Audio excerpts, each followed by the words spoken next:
So we've just been having a good time just before everything gets started, just kind of chatting about horses and all kinds of different things. And I have here with me today a legend in horses. This is Jason Rutledge, and he is, if you want to know anything about Suffolk horses, this is the man. I've invested most of my adult life in them. I've had them since 1970, in the 70s, and I wrote an article about the stallion telling the story about I actually accidentally discovered Suffolks when I was a kid in the Navy back in the early 70s, 71, 72. Mm-hmm. Got lost and went down the road, and there was a kid leading a red horse up a road, and I was just mesmerized, and I said, oh, there's a workhorse, and I'd never seen a solid red horse. Been around horses my whole life. I asked him, could I see his horse? And I asked him what kind it was. He said it was a Suffolk Punch, and I'd never seen a horse with a red mane and tail and that round. The Suffolks are bigger around, or as big around, or bigger around than they are tall, and it's pretty cool. And the neat thing about that story, because anybody's watched this Somehow Hopeful movie has heard this before, but for the benefit of your YouTube viewers, that horse, that first mare I saw, was named Molten Princess III, and some years later, like 12 years later, I picked up a couple of horses from a fire sale situation where somebody had them, and they had some family problems, and they couldn't keep the horses anymore, and I picked up 3 imported horses, and one of them, two mares and a stallion, and one of them was a mare named Molten. One of them was the mare that I had seen. Let me get this story straight here. One of the mares that I bought was named Wynyard's Crocus. So I was at home one Christmas looking at a coffee table book, and I opened it up, and there was a picture of a horse that looked just like that one I saw on the cart in England. So the guy's name that owned it was down at the bottom of the picture. So I wrote him a letter and asked him about the horse, and said, did he look like one I saw in England? The guy wrote me back and said, oh, Mr. Rutledge, it's good to hear from you.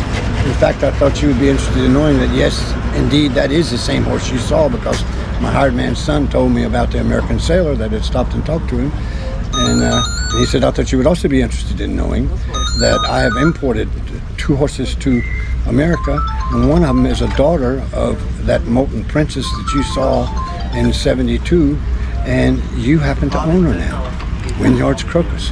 So I'm supposed to have these horses, I think, without any of my knowledge. That whole initial connection of the 19-year-old American kid riding his motorcycle through England, feeling homesick when he saw a workhorse, and it made me doubly homesick. It was one of the first times I had the experience of olfactory emotive. A smell of the horse made me homesick. It made me think of my grandma and my grandpa and my life as a child, and the horses still have a friendly feel to me and everything I do, and of course the Suffolks have been a part of my life since that time.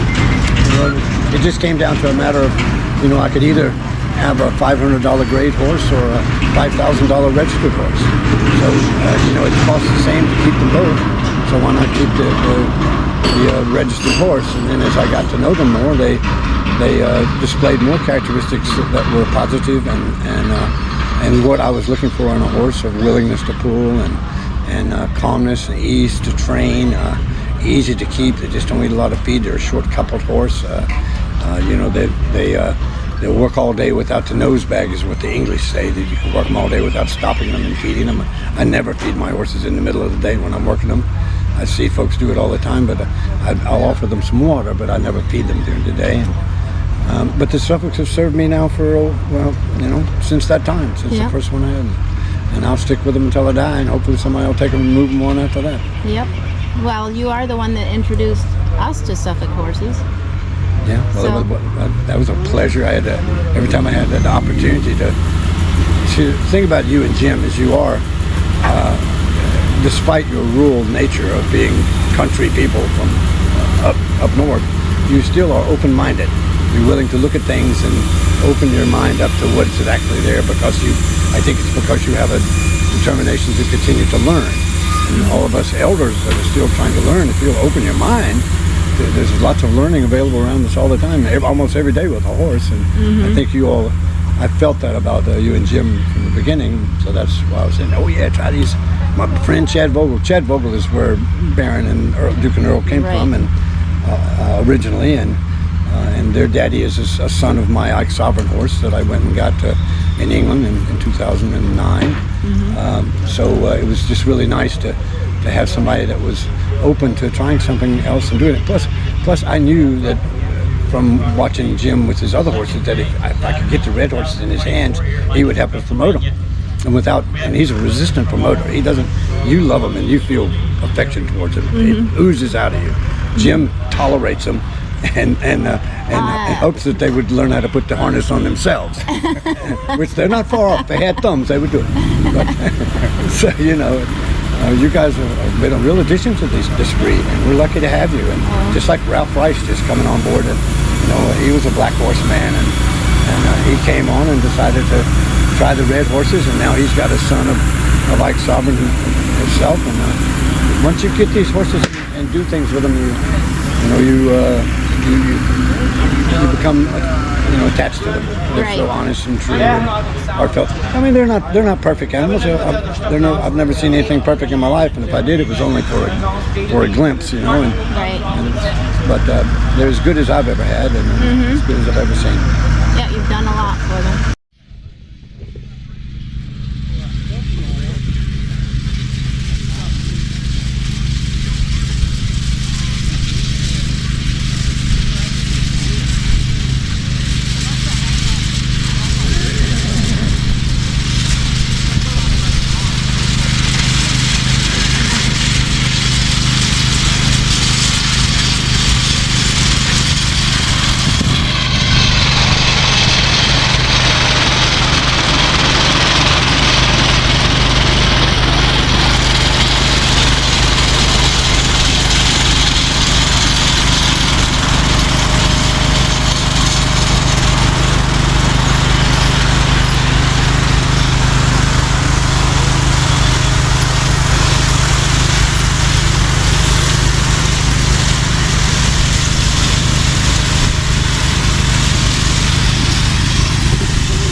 Maybe he's just riding.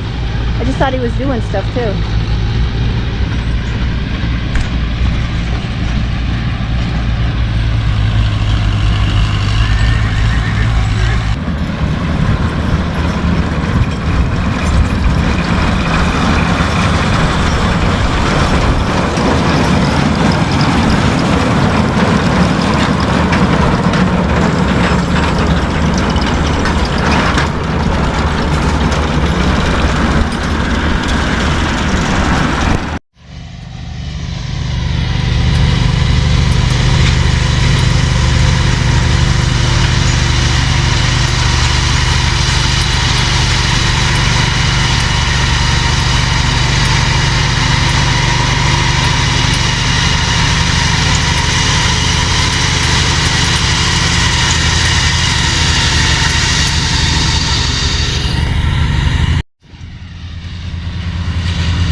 hitching up the mules for the big hitch.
Junior, 有像。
Air conditioning. Yeah, quick.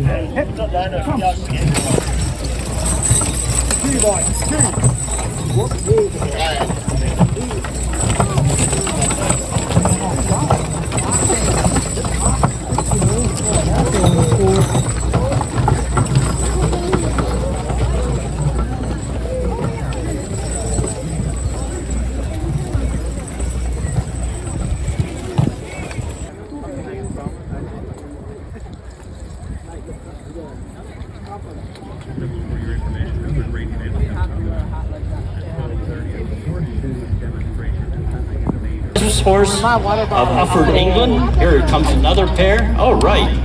Nice pair. Nice representation of the Suffolk breed here this evening. They were expressly developed for farm work and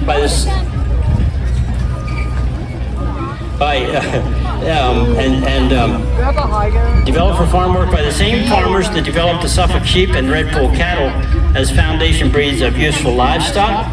There were at one point 30,000 Suffolk horses farming in the fields of the most productive land of the British Isles. Today there's only 300 in the entire homeland. So keeping these horses in the focus and alive and rare is really important, and due to the purity of the breed, they have remained very true to type. Same color comes through every time, chestnut, various shades of chestnut. And here's a little bit about Jason Rutledge and his Suffolk horses.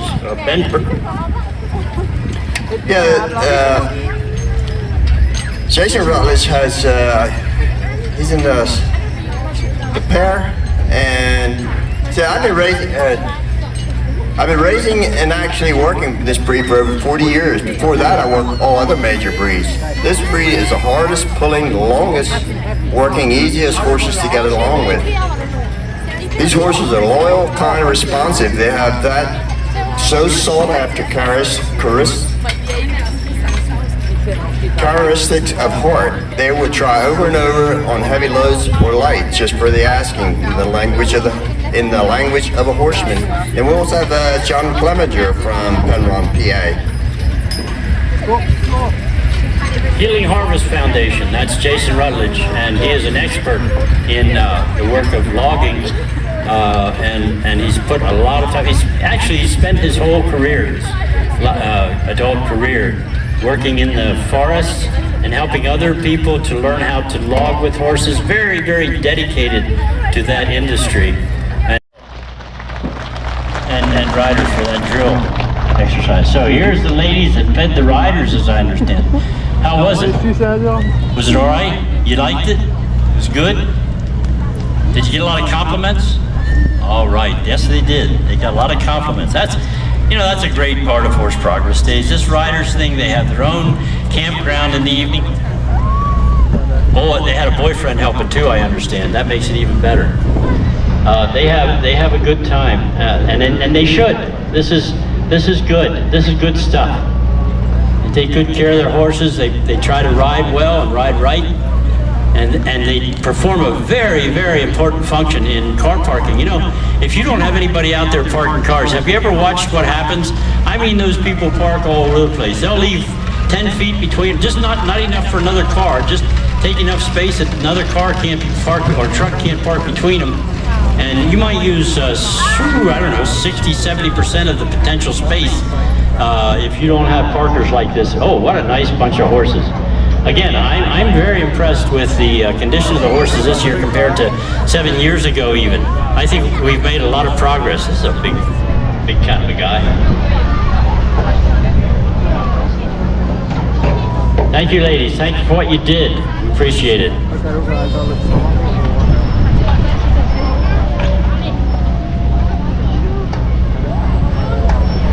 Okay, let's not have anybody crossing the ropes out here until they're out, because they're going to come at a pretty good clip out through here. This might be a good time to mention Andrew Miller and his brother Jesse and all the crew that's been helping them this I don't know if you noticed these guys out in the field or not, but they've been all over the place, and their job is safety. And they did a great job. And just like that, to ask us to stay out of that area, they're looking ahead for all of us, and we really appreciate it. Man, these guys know how to raise some dust, Joe. Oh, this is no. Wonderful, very nice. That's great. That little buckskin can keep up, can he?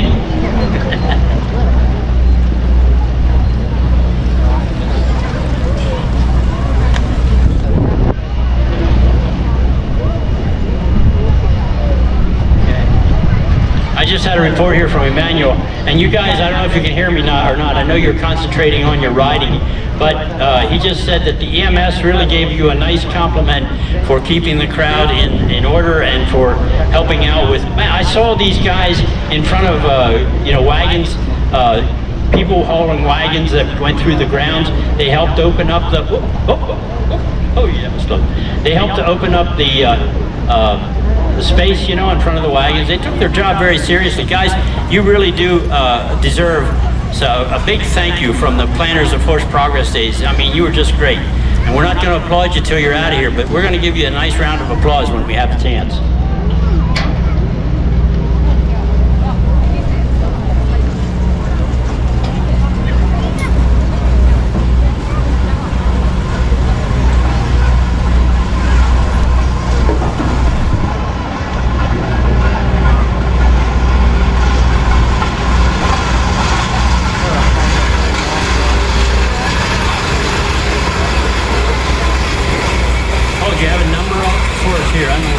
I think we had, what, did we have 50, 60, 55? Around that neighborhood, in the 50, between 50 and 60 horses we had in this parking crew. Just hold on a little bit, just hold on a little bit. Whoop, easy. Still got some energy there. Still got some energy, just like the riders. These guys will probably go out and play volleyball till dark tonight yet. Oop, hold on. Just a little bit. Let these last guys get out of here. Got 4 of them to go. All right, let's give them a nice round of applause.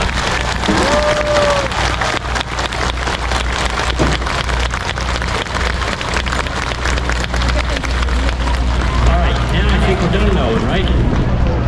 It's over. And thank you to the Fisher family once again for inviting us to their farm. It's been a great experience. I've heard so many people.